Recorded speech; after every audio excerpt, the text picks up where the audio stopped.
Ya está grabando. Sí. Ya va. Ya va. Buenas tardes, buenas tardes, compañeros. Nosotros somos el grupo 3 y vamos a hablar sobre la formación económico-social de la economía política, basado en las leyes económicas. Primero, vamos a hablar sobre la formación económico-social de la economía para poder entender luego la estructura de las leyes económicas y su objetivo. ¿Cómo se dio la formación económico-social y qué significa? Esta formación es un tipo histórico de sociedad basado en determinado modo de producción y aparecido como un eslabón en el desarrollo progresivo de la humanidad. Pasa del régimen de la comunidad primitiva a través del régimen esclavista, del feudalismo y del capitalismo a la formación comunista. El modo de producción capitalista se encuentra en forma pura en la sociedad. Está combinado con diversos tipos de relaciones sociales. Esa combinación se denomina formación económica social. Esta permite comprender qué posee específico y repetible cada sociedad y qué tiene de común y genérico junto con las demás. Este concepto permite articular lo general y lo particular del capitalismo, la lógica y la historia, el género y la especie, lo común y lo irrepetible.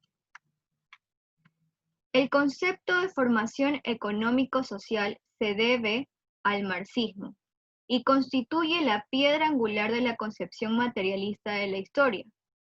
Este concepto hace posible dos cosas. En primer lugar, distinguir los periodos de la historia entre sí en el marco de determinadas formaciones, en vez de enfrascarse en lubricaciones acerca de la sociedad en general. Y en segundo lugar, permite agrupar los regímenes de los diferentes países que se encuentran en un mismo grado de desarrollo, como por ejemplo los países de Inglaterra, Francia, Estados Unidos, Alemania Occidental, los cuales son capitalistas. Y así descubrir lo que hay de común en dichos países, lo cual significa utilizar en la investigación el criterio científico general en la reiteración. Asimismo, este concepto de formación económico-social permite considerar la sociedad humana en cada periodo de su evolución como un organismo social único.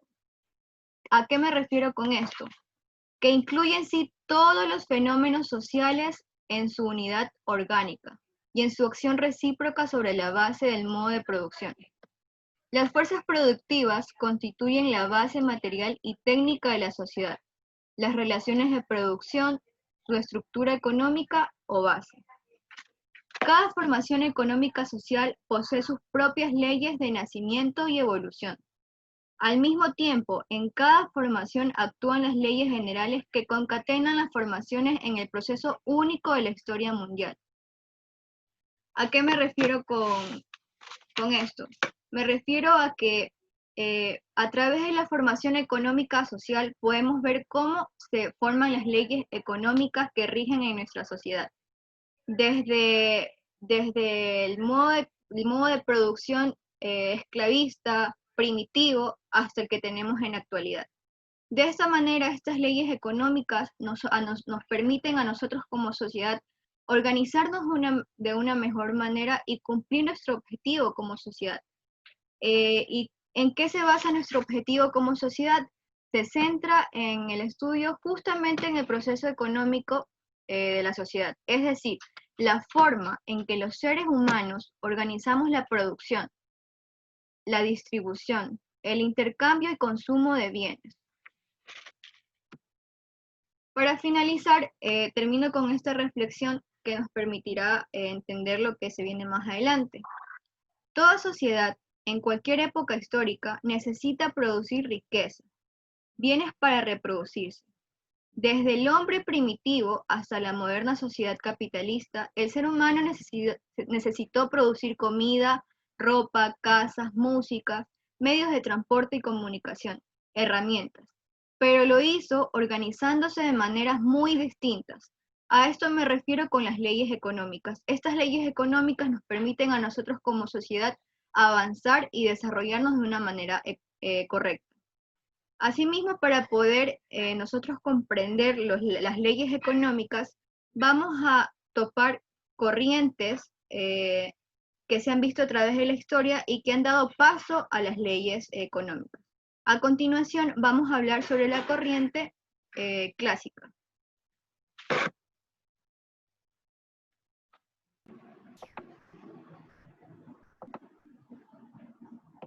Pasas. Buenas. ¿Se me escucha? Sí, Carla, ¿se me escucha? sí, dale. Muy buenas. Voy a hablar sobre la economía política clásica. Empezando por sus orígenes, debo decir que la economía clásica es una escuela de pensamiento económico, incluso se considera como la primera escuela moderna de economía. Bueno, esta escuela se basa principalmente en la idea del libre mercado. El libre mercado no es más que un lugar no específico en donde existen vendedores y compradores, o ofertantes y demandantes. Esta es la forma natural como se maneja la economía, ya que así puede producir prosperidad y un progreso económico en una sociedad. Eh, Sus principales exponentes fueron Adam Smith, David Ricardo, Franco Supasnay, entre otros. Voy a hablar específicamente de Adam Smith y su obra principal llamada La riqueza de las naciones, fue publicada en 1776, justo cuando el desarrollo de esta época se dio en el capitalismo, en donde hubo un sistema económico dominante, después de una sociedad feudal que estaba gobernada y una revolución industrial que generaba importantes cambios sociales, ya que justo en estas épocas los economistas, como ya había nombrado, Adam Smith, David Ricardo y entre otros, empezaban a explicar el desarrollo y el crecimiento económico. Siguiente. Características importantes de la economía clásica. La metodología de los personajes clásicos. Hay diferentes maneras en las que los economistas clásicos como Adam Smith y otros buscaban fundar posiciones de estudio empírico con el fin de formular modelos conceptuales que permitan enunciar leyes naturales en la economía o el manejo fácil de la economía. Por eso siempre usaban este razonamiento inductivo. Las riquezas de las naciones, la obra ya nombrada de Adam Smith, habla sobre una investigación de la naturaleza y causas de la riqueza de las naciones, en la cual este filósofo abre una pregunta que es ¿cómo se generan riquezas? El filósofo Smith responde esa pregunta planteando que es el trabajo y solamente el trabajo el que puede generar estas riquezas. Leí, según Smith, que decía que el trabajo anual de cada país, de cada sociedad, es el fondo que en principio provee todas las cosas necesarias y convenientes para la sociedad y que anualmente se consumen. Dicho fondo se compone con el producto inmediato del trabajo y con lo mediante dicho, este producto se puede comprar a otras naciones. Smith también explica que hay un orden natural en las instituciones económicas que son beneficiosas, ¿no?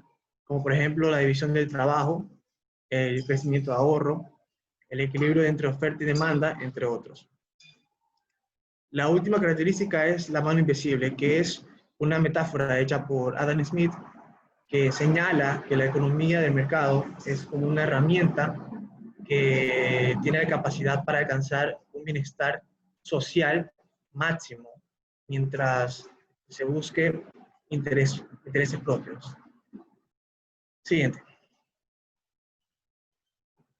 Los postulados básicos de la economía. Los postulados básicos son fundamentos que marcan un ambiente en el que se debe operar estos sistemas contables, económicos, y surgen como una abstracción de un entorno económico en el que se desenvuelve un sistema de información contable, como ya lo he dicho, y se deriva de las experiencias y de las formas de pensamientos de cada, de cada, de cada,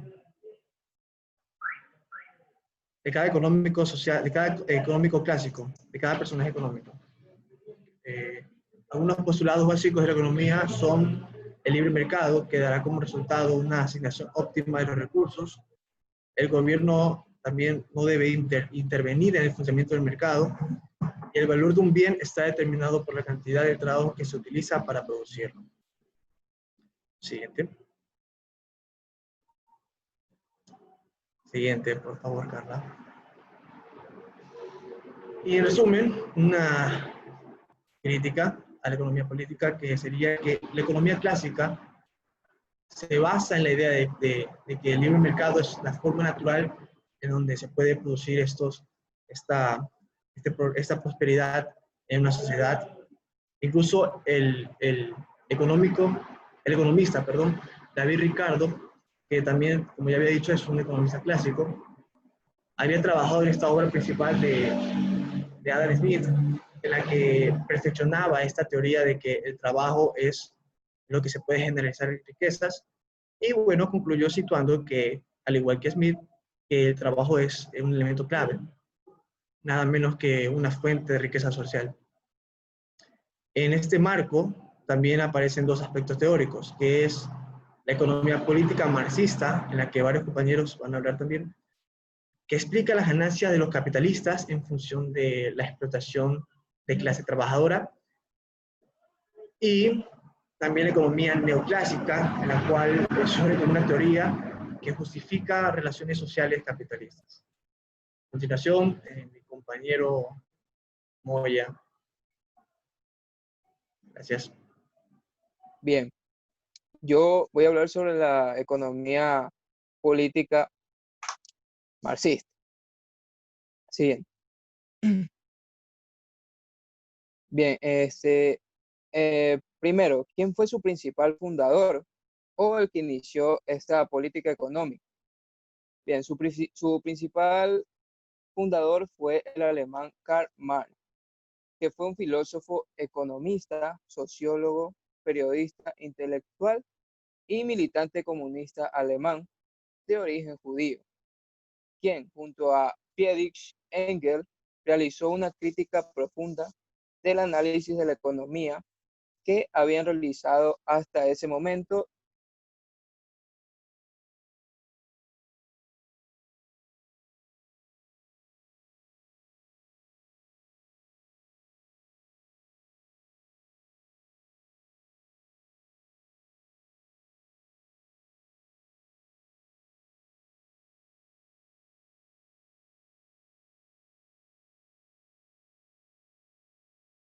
Hola, ¿Se quedó o es mi idea? se quedó, sí. Se quedó. Ya, sigamos con el otro ya. Dale.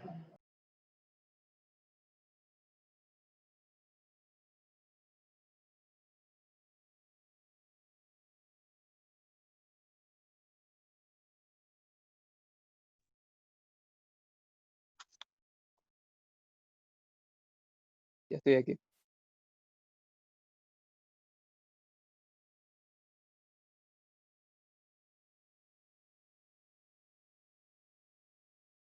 Bien, continuando con el tema,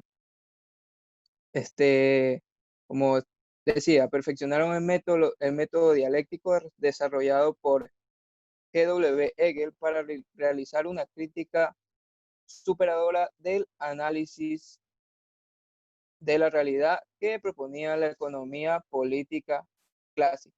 Retomaron de esta última corriente la división globalizadora de la economía como una articulación entre producción, distribución, intercambio y consumo de riqueza. Siguiente, por favor. Sin embargo, a diferencia de los economistas clásicos, Marx y Engels no consideraban el capitalismo como una orden natural, sino más bien como una forma histórica y transitoria. Por lo tanto, era superable de organizar la producción y distribución de la riqueza social. ¿Y cuál era su objetivo? Su objetivo explícito era demostrar la posibilidad y la necesidad de superar el capitalismo y avanzar hacia una forma de organizar la sociedad, obviamente no basada en la explotación humana. Siguiente. Bien. Y por último, con este enfoque, la economía política marxista dio un salto cualitativo en el que el análisis de la realidad económica esclarecieron aspectos del funcionamiento del modo de producción capitalista que la economía política clásica había dejado irresuelto. A continuación, mi compañera Alice.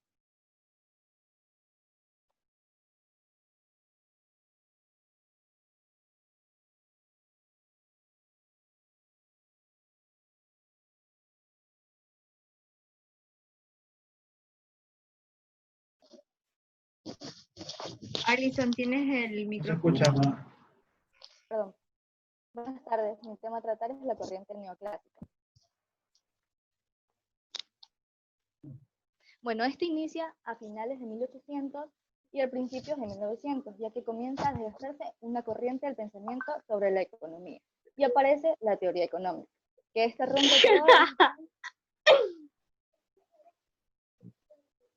Nayeli, por favor. Bueno, Lo siento, bueno, que esta rompe todo teoría de la economía clásica, de ahí su nombre neoclásico. Esta corriente, denominada neoclásica, constituye una nueva forma de explicar los fenómenos de la economía de la sociedad, es decir, todo lo que pasa, todo lo que sucede durante el tiempo. De hecho, surge más o menos en la misma época en la que se desarrolla la teoría económica, a pesar de que esta es conocida como la teoría desactualizada, la teoría del pasado, mientras que la teoría neoclásica está más al enfoque de la actual, de la moderna, de la economía moderna. Esta nueva teoría surge y se mantiene en el siglo XX, que se volvió hegemónica, es decir, que esta supremacía durante el pueblo-estado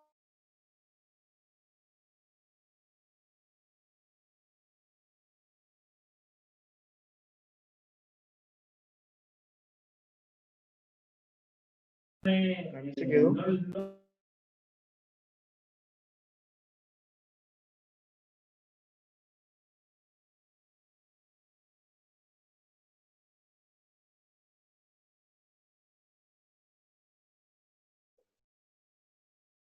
Ya. esta rompe con la teoría económica marxista, es decir, el valor del trabajo, que consistía en que un valor del bien y servicio está determinada por la cantidad de trabajo socialmente necesaria para producirlo. Es decir, que en lugar de la unidad, utilizaban varias personas para producir algún producto. Sustituyéndola por la teoría subjetiva del valor de las mercancías. Según este enfoque, el valor de las mercancías no era determinada por la cantidad de trabajo necesaria para su producción, sino más bien por la utilidad de las mercancías. Cuanto más mejor y satisfacen las necesidades, valdrá más. Es decir, se trata de los factores subjetivos que dependen de los gustos o preferencias de cada individuo. El objetivo de esta, siguiente diapositiva.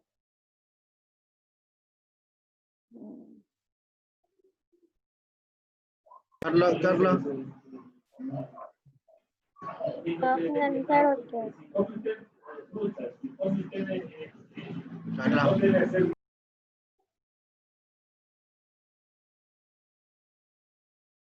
Continúo. Sí. Ok. El objetivo de esta era el funcionamiento del mercado, es decir, el juego entre la oferta y la demanda que pone el precio de las mercaderías en función a su utilidad. Esta concepción elimina cualquier relación del valor de las mercancías y condiciones en las que éstas se producen, ocultando las relaciones de explotación y la distribución de la riqueza que ocurren durante el proceso de la producción. Los factores de la producción son tierra, capital y trabajo, que generan más valor y remuneración en su productividad. Esta analiza superficialmente en los sistemas económicos para producirse en la explicación más profunda de los capitalistas. Gracias.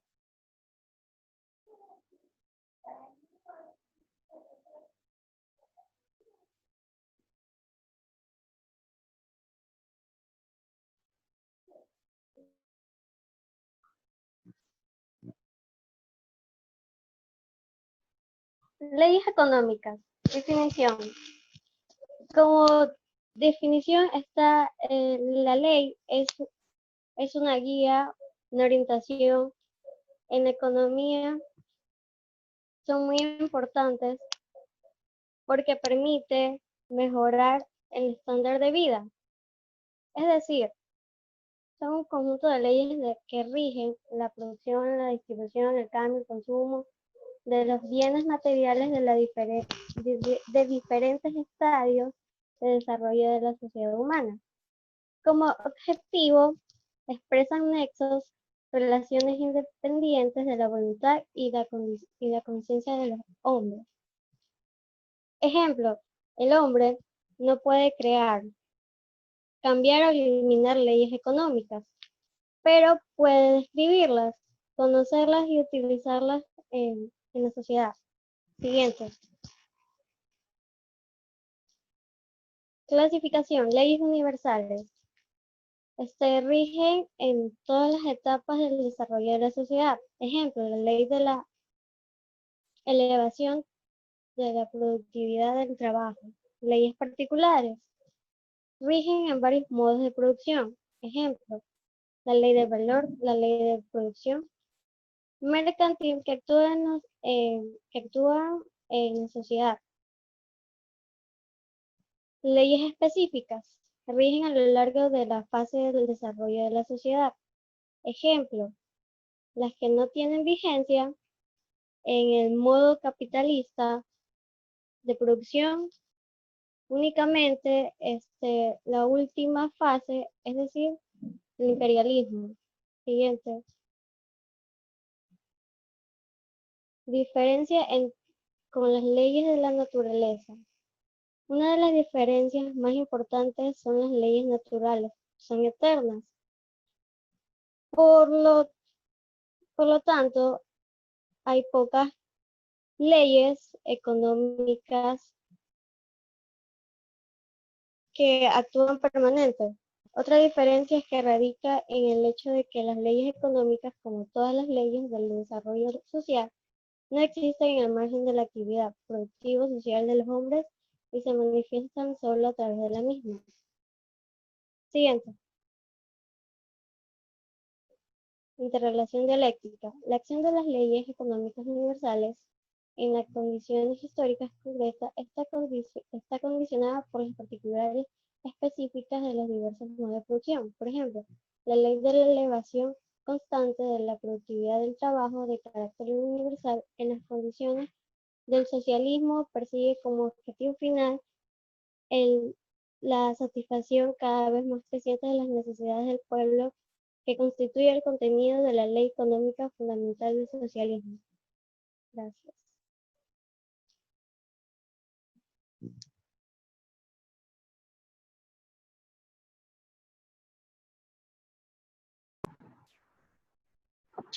Ya puedes Listo. detener la grabación. Listo, y a modo de conclusión, podemos decir que las leyes económicas surgen y actúan sobre la base de determinadas condiciones económicas. Se modifican a la vez que se modifican las condiciones indicadas y desaparecen cuando éstas se eliminan.